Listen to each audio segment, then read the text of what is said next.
प्रताप महाजगवंदन शंकर से मणिकेशरी नंदन तेज प्रताप महाजगवंदन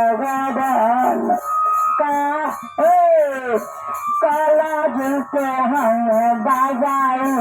रखवार नाम पर हनुमान कला जिसे हम